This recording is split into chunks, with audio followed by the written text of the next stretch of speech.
Copyright disclaimer. Under Title 17 U.S.C. Section 107, allowance is made for fair use for purposes such as criticism, comment, news reporting, teaching, scholarship, and research. Fair use is permitted by copyright statute that might otherwise be infringing nonprofit, educational, or personal use, tips the balance in favor of fair use. Grieving family urges Scientology probe. November 23, 2009. For the 3 days leading up to Soldier Edward McBride's suicide, his family say he was bombarded by telephone calls and texts from Church of Scientology members.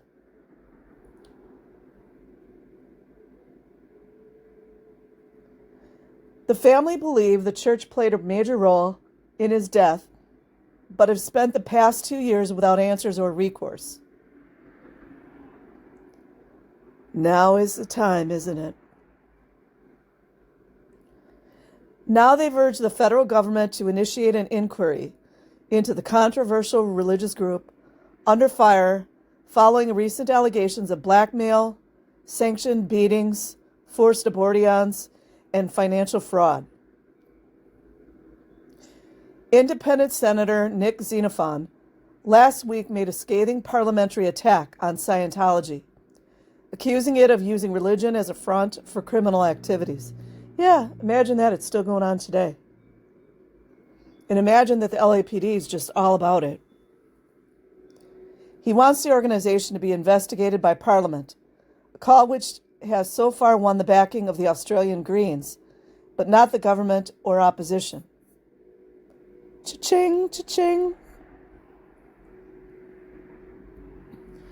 Senator Xenophon and Greens leader Bob Brown on Monday flanked Mr. McBride's brother Stephen as he appealed directly to the Prime Minister to support a formal inquiry.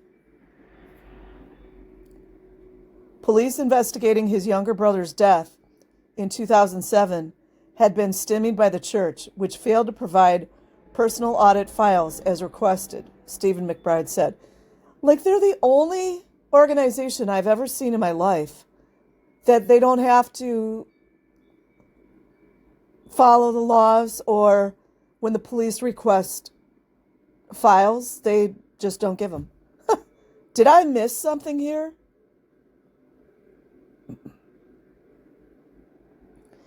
Every time I think of Scientology, I still get a real bad aftertaste in my mouth, he told reporters in Canberra. There's something just not right about it. Mr. McBride was adamant the church contributed to his brother's suicide, with the coroner reporting the telephone messages contained intimidating statements such as, "This behavior is unacceptable, and you have missed your interview."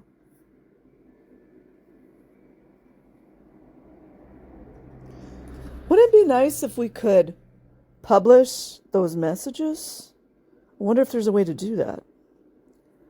He had spent $25,000 on Scientology courses in his time with the church.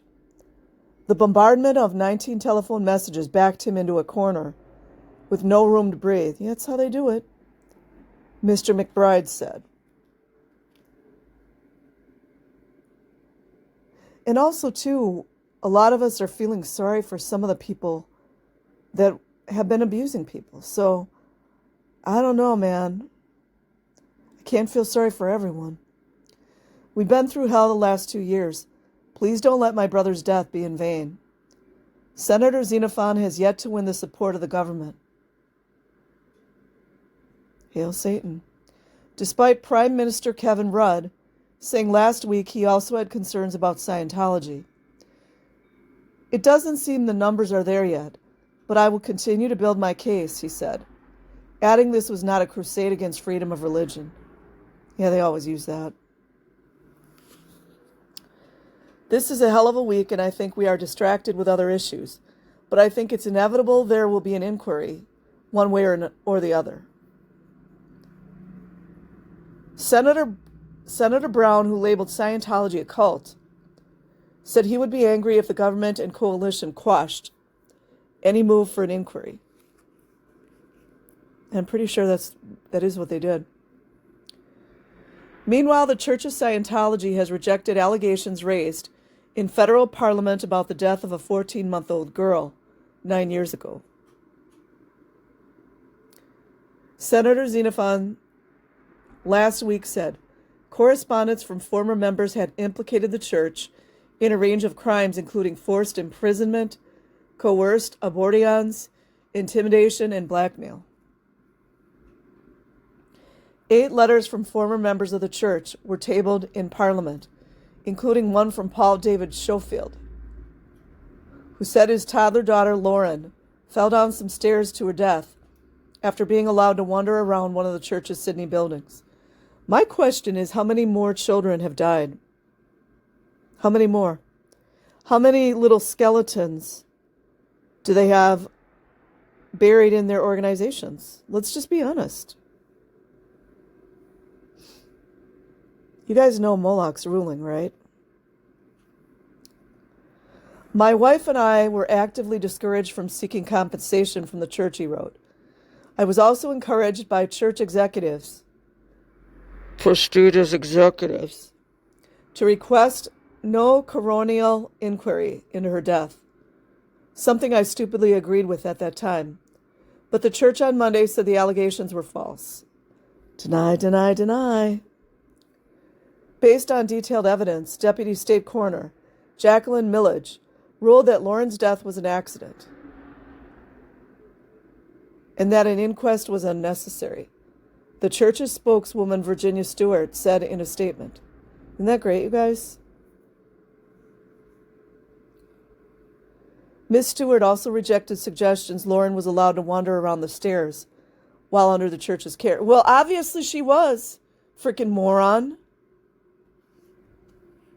It's just so sickening.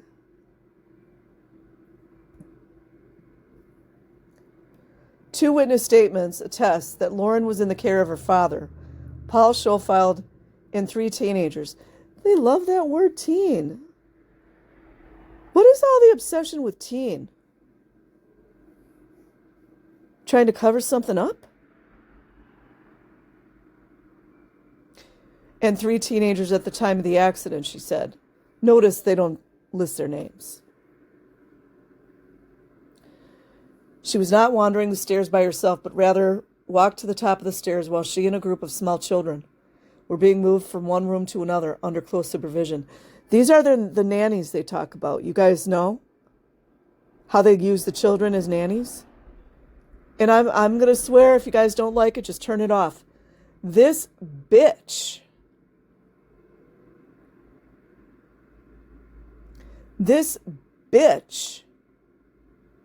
Miss Stewart, is sitting there covering up and making it like it was the toddler's fault that she fell down the stairs and killed herself. That's how she's making it sound. See? That woman, Miss Stewart, she might be one of those elderly people walking around, barely able to walk. So we just, I believe in compassion, but some of these people are getting what they deserve. Some of them are.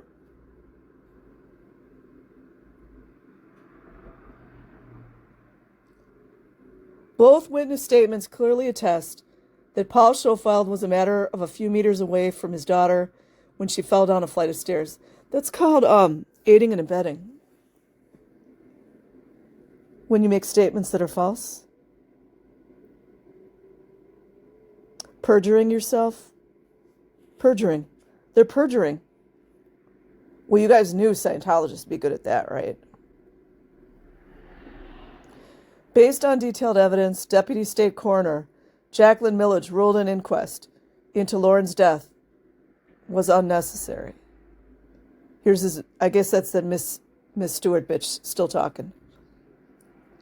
Senator Xenophon has exploited this personal tragedy.